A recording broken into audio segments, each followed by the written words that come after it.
No dia 28 de outubro, Daniele Toledo do Prado foi presa acusada de matar seu bebê por overdose de cocaína. Devido às notícias da época, ela foi apelidada de o monstro da mamadeira. A moça foi espancada por 19 presidiários na cidade de Pindamonhangaba. Teve uma caneta enfiada em seu ouvido e o maxilar quebrado. Por pouco, não foi morta. Porém, essa história é muito mais complexa do que foi irresponsavelmente publicada pela imprensa da época. Tudo aconteceu como se fosse um complô orquestrado por vários setores da sociedade. Entretanto, desdobramentos futuros sobre essa tragédia trouxeram novos elementos para essa história de morte, injustiça e impunidade. Assassina!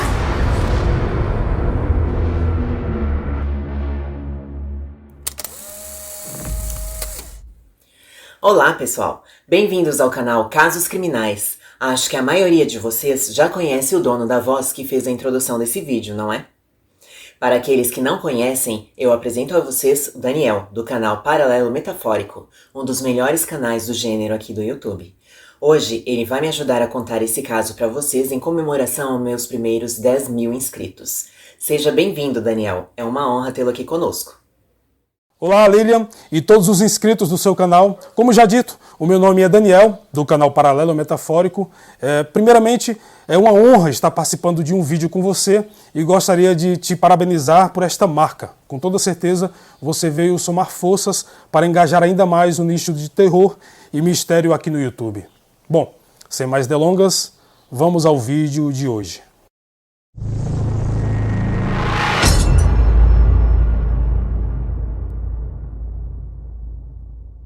Daniele Toledo do Prado, então com 21 anos, mãe de 2 crianças, moradora da cidade de Taubaté, interior do estado de São Paulo.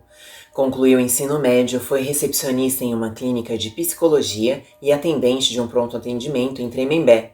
Ela teve que parar de trabalhar por causa dos problemas de saúde de sua filha menor, que por ter nascido prematura, apresentava problemas como convulsões e desmaios. Daniele morava com o pai, a mãe, 2 irmãos e seus 2 filhos, mas planejava se casar com o pai do seu filho mais velho de 3 anos. Em 30 de setembro de 2006, ela internou sua filha, Vitória Maria Iori Carvalho, de 1 ano e 3 meses, no Hospital Universitário de Taubaté, uma universidade privada, com sintomas de convulsão e vômito. No dia 8 de outubro, com a sua filha ainda internada, Daniele foi violentada dentro do hospital por um médico residente, estudante do 5º ano de medicina dessa instituição, cujo nome a imprensa não revelou. Segundo Daniele, sua filha teria sido ameaçada caso ela não consentisse em ter relações sexuais com ele. No dia seguinte à violência sexual, 9 de outubro, Daniele fez a denúncia na Delegacia de Investigação Gerais, DIG, de Taubaté. O delegado titular, Paulo Roberto Rodrigues, ficou responsável pelas investigações do caso. Daniele prestou depoimento e reconheceu o estudante de medicina através de uma fotografia. Este também prestou depoimento no dia 16 de outubro e negou veementemente ter mantido qualquer tipo de relação com Daniele. A universidade, inclusive, divulgou uma nota à imprensa sobre o caso, afirmando ter aberto uma sindicância. No processo de investigação, a polícia recolheu amostras de sêmen do estudante para realizar um exame de DNA. Informou que o exame seria enviado para São Paulo e que possivelmente seu resultado sairia na primeira quinzena de novembro de 2006. Daniele, seguindo as orientações das autoridades policiais, fez exame de corpo de delito no ML e este exame confirmou que ela havia sido violentada. Depois da denúncia de violência sexual, Daniele foi novamente chamada à delegacia no dia 19 de outubro, pois os médicos denunciaram ter encontrado um pó branco suspeito de ser cocaína no pescoço de sua filha. Sem autorização da mãe, foram colhidas amostras de sangue e urina da criança. O resultado desse exame deu negativo para a cocaína. Durante a internação de Vitória Maria, os médicos constataram um quadro de má formação cerebral, problemas de metabolismo, epilepsia, amidalite aguda, infecção do trato urinário e convulsões. Apesar desse quadro, deram-lhe alta em 25 de outubro, disseram que a menina estava bem e poderia continuar o tratamento em casa. Agora um detalhe importante, na ocasião da alta, o corpo médico enviou um ofício ao Conselho Tutelar, informando a necessidade de acompanhamento da mãe em razão de um possível trauma psicológico. No dia 28 de outubro, um sábado, a menina mais uma vez passou mal. Seus sintomas eram os mesmos. Primeiro, Daniele foi ao hospital universitário, já que tinha uma carta assinada por 2 médicas, autorizando-a a internar a filha caso houvesse algum problema. Mas o hospital se recusou a recebê-la. Daniele então levou sua filha até o pronto-socorro municipal de Taubaté, onde chegou às 20h30. Embora desmaiada, a menina só foi atendida às 4h25 da madrugada do domingo, momento em que recebeu glicose em soro e que foi coletada uma substância branca da língua da criança. Às 10h40 da manhã do domingo, dia 29 de outubro, Victoria morreu depois da 3ª parada cardiorrespiratória. Após a morte de sua filha, antes mesmo de tomar consciência plena do que estava acontecendo, a médica plantonista do pronto-socorro arrastou Daniele pelo braço até a sala onde estava o corpo de Victoria e disse: "Olha o que você fez, sua assassina. Encara o que você fez, monstro." Qual é o código médico que permite um profissional, em momento tão doloroso para a mãe, fazer uma acusação dessas sem prova? Fica transparente a intenção, já demonstrada anteriormente à morte da criança, de incriminar Daniele para desqualificar sua denúncia de abuso sexual. A partir dessa acusação, endossada pelo corpo médico, as coisas se precipitaram. O Instituto de Criminalística de Taubaté fez um exame toxicológico preliminar, mais conhecido como Blue Test, onde utiliza-se uma substância que fica azul quando em contato com a cocaína. E o resultado foi positivo para a presença da droga. Foi o que declarou o Dr. Paulo Roberto, da Delegacia de Investigações Gerais de Taubaté, coincidentemente o mesmo que estaria investigando o abuso sofrido por Daniele. Sem mandado de busca e apreensão, pois segundo esse mesmo delegado, a suspeita autorizou a busca, os policiais recolheram uma mamadeira com o tal pó branco, que supostamente foi analisado, e também deu positivo. Daniele foi presa em flagrante e encaminhada na mesma noite para a cadeia pública de Pindamonhangaba. Pela manhã, as presas já haviam visto o noticiário e partiram para cima do suposto monstro da mamadeira. O caso teve ampla repercussão por envolver um bebê. A mídia promoveu uma campanha pela condenação de Daniele por ter matado a filha com uma overdose de cocaína na mamadeira e a jogaram em uma cadeia feminina. O resultado era previsível. Mais tarde, quando pôde falar, a mãe contou que enfiaram uma caneta pela metade no seu ouvido e a espancaram por horas. Isso tudo sem sequer as autoridades da prisão impedirem. As agressões causaram danos irreversíveis aos ouvidos, à visão e uma fratura em seu maxilar. Tudo aconteceu como se fosse um complô orquestrado por vários setores: o Ministério Público, a Polícia Civil e a mídia.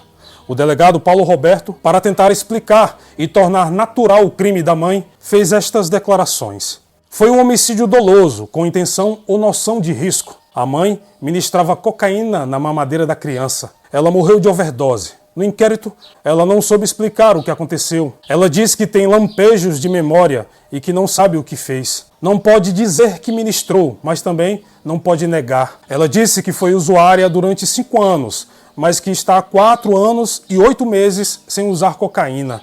Por analogia, é bem provável que essa intoxicação da criança viesse ocorrendo há algum tempo. Ao final do dia 30 de outubro, uma segunda-feira, Daniele foi levada para o pronto-socorro da Santa Casa de Pindamonhangaba. Permaneceu desacordada e o hospital chegou a cogitar seu envio para uma UTI. Durante esse tempo, não pôde ter a visita de sua advogada e nem de seus pais, que sequer tiveram o direito de ter notícias sobre seu estado de saúde. Sua mãe só conseguiu vê-la 15 dias depois dos acontecimentos. Ela teve alta depois de 3 dias e foi encaminhada, em 2 de novembro, para a cadeia pública de Caçapava. No que se refere à punição do suposto crime da mãe, a justiça foi surpreendentemente rápida. Ainda na semana do dia 6 de outubro, a promotoria do júri de Taubaté ofereceu a denúncia do caso à justiça. O promotor, João Carlos Maia, pedia a condenação de Daniele pelo crime de homicídio qualificado, por motivo fútil e emprego de meios cruéis, com agravantes em relação à idade da vítima e ao parentesco. A denúncia foi aceita pelo juiz.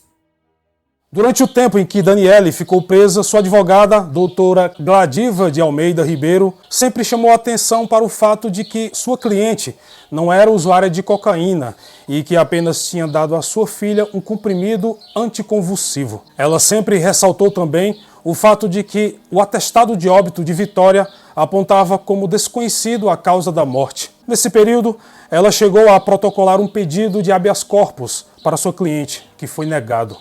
Finalmente, em 5 de dezembro, foi divulgado o laudo definitivo do Instituto de Criminalística de São Paulo, que excluiu a presença de cocaína tanto do material colhido na mamadeira de Vitória quanto do material colhido na boca da criança. O pó branco era o remédio anticonvulsivo.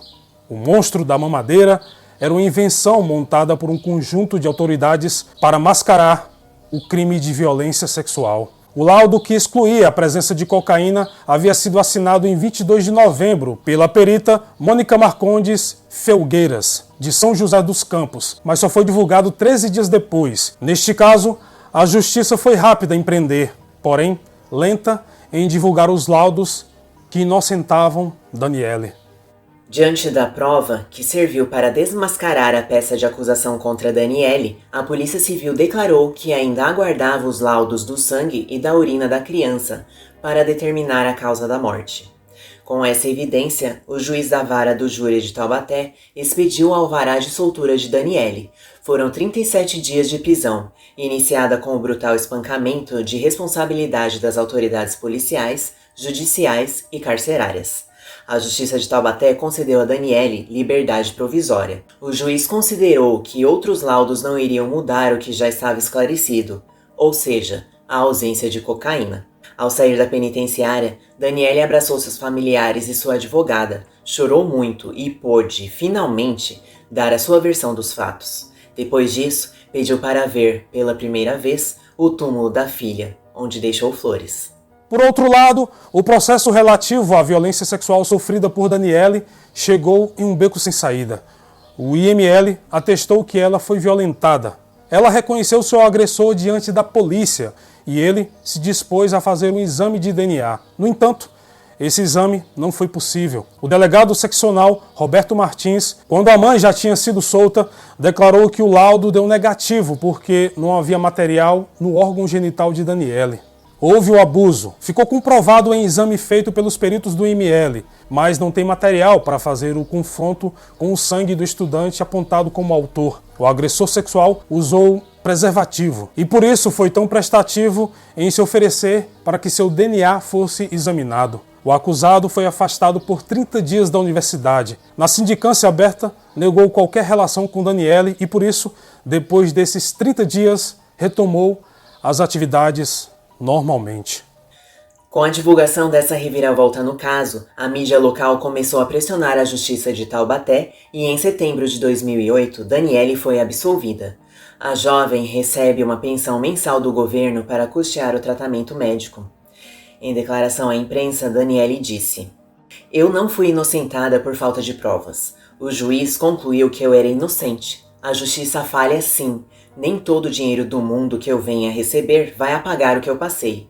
Eu fiquei uns 3 anos com uma mãe morta, entrei em depressão, tentei tirar minha própria vida. Eu só lamento por esses médicos que me acusaram na época.